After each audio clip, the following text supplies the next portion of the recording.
como começou as programações das unidades de controle. Né? Basicamente, galera, nós entendermos como que foi a evolução da eletrônica na linha automotiva pesada. Então, antigamente nós tínhamos veículos que ele era, até então, sem gerenciamento eletrônico do motor. Logo em seguida nós passamos a ter um gerenciamento eletrônico da unidade de controle do motor. Né?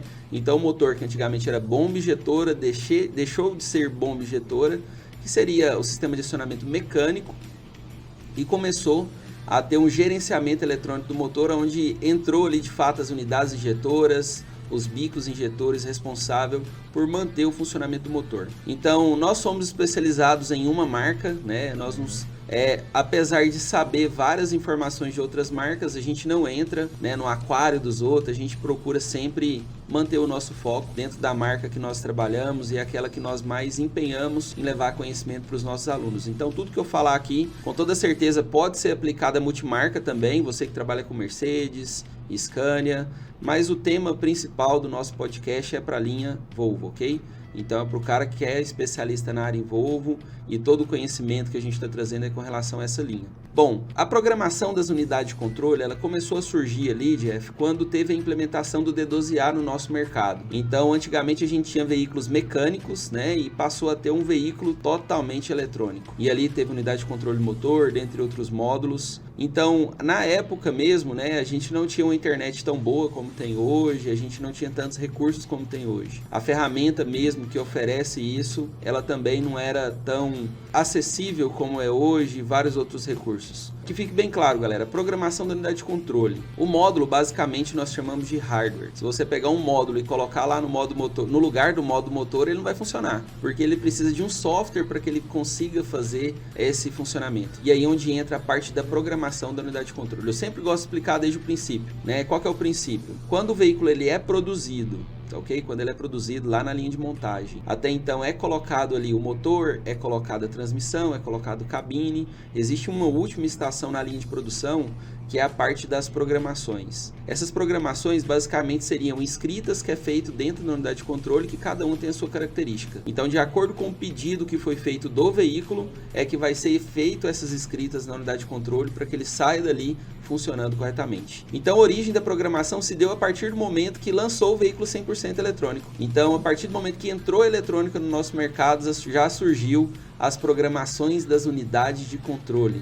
Então essa seria a resposta principal. E até hoje evolui bastante, nós tivemos aí, né, o início que foi bem complicado e hoje ainda assim continua muito complicado, né, porque antigamente o veículo tinha 3 módulos, hoje o veículo pode ter mais de 26 módulos, mais de 26 unidades de controle. Então, quando eu falo número de módulos, é igual eu sempre falo, seria um número de oportunidades para você realizar a programação das unidades de controle. E esse é o tema do nosso podcast. Com toda certeza a gente vai fluir bastante nesse conteúdo. Temos muito o que falar a respeito desse tema. Muito legal. Alan, quanto tempo você trabalha com programação? Né? Desde quando? Desde quando iniciou já com o elétrico? Bom, dentro da história que nós já contamos aqui, né, que teve a introdução dentro da linha mecânica, que seria o Alan iniciando a sua jornada profissional, nós já comentamos um pouquinho, eu entrei na Mercedes primeiro. Então na Mercedes o procedimento de programação era totalmente diferente, né, das unidades de controle. E logo em seguida eu migrei para a Volvo e ali eu me adaptei dentro da rede concessionária, recebi todas as instruções necessárias para realizar essas programações.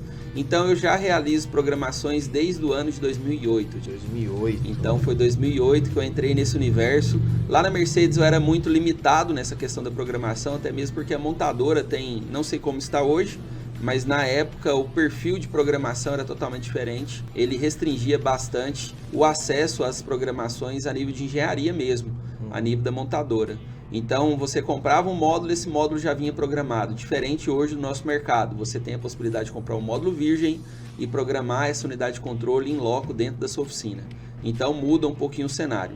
Quando eu entrei na linha Volvo, né, e comecei lá em 2008, hoje o sistema que é utilizado pela montadora Volvo é utilizado por outras marcas, mas cada um tem uma característica, tá? Hoje a Volvo ela faz a programação e eu sempre gosto de explicar como funciona essa parte da programação, que é como se você tivesse nascido. Então, quando você nasce, alguém vai lá e cria o seu registro, né? Você vai lá e cria a sua certidão de nascimento. Essa certidão de nascimento, Jefferson, se você perder ela, normalmente qual é o caminho que a gente tem para poder recorrer a ter uma segunda via dessa certidão de nascimento?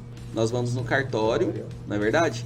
A gente vai lá no cartório e fala assim, ó, me apresenta aqui como eu sendo Alan Diego Campos de Melo, tudo mais, aqui está meu documento, né? E eu preciso de uma segunda via da minha certidão de nascimento. Logo em seguida o cartório vai providenciar uma segunda via da sua certidão de nascimento. Assim também é o sistema utilizado pela montadora. Então, quando o módulo queima, tá ok? Quando o módulo queima, então muitas das vezes você não consegue captar o arquivo que estava dentro dele para jogar dentro da outra unidade de controle. Então nós precisamos reprogramar essa unidade de controle.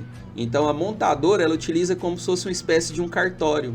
Então ela tem um cartório que ela utiliza ali um banco de dados, é chamado de sistemas centrais. Então nós temos ali a possibilidade de acessar esse sistema central, pegar uma segunda via desse documento, tá? Parecido ali ao cartório mesmo, e reinserir esse documento na unidade de controle para que ela volte a funcionar corretamente. Então, basicamente, esse seria o princípio. E quando eu entrei até mesmo na marca, isso aí facilitou muito o meu entendimento, a partir do momento que eu entendi a lógica de funcionamento da programação. Então, eu acesso um servidor, eu faço o download desse arquivo para minha máquina e depois da minha máquina eu descarrego junto à unidade de controle. Então, ali foi o início de tudo, né? A partir dali que a gente abriu a mente com relação à possibilidade de edição de arquivos, a partir dali que a gente abriu a mente a possibilidades de pegar um módulo usado, que é algo muito feito hoje em dia, né? Às vezes a gente compra um módulo de um caminhão batido, um caminhão que foi sinistrado, mas ele já está programado, mas ele precisa ser instalado em outro veículo. Então, às vezes, se você colocar esse módulo em outro veículo, algumas funcionalidades não vai ter a sua plena eficiência. Mesmo que o veículo seja o mesmo, Isso. A mesma linha, se você pegar um módulo de um e colocar em outro, você tem que fazer reprogramação. Tem que fazer reprogramação.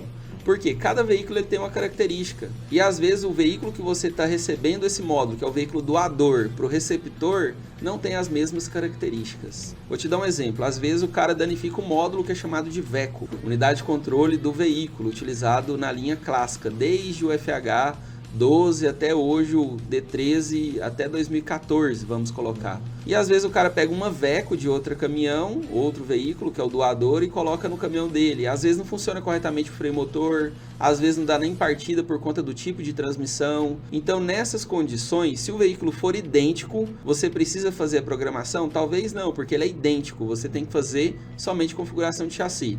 Mas muitas das vezes não é isso que acontece. Onde existe a necessidade do profissional realizar a programação dessa unidade de controle para o veículo em questão que ele vai trabalhar.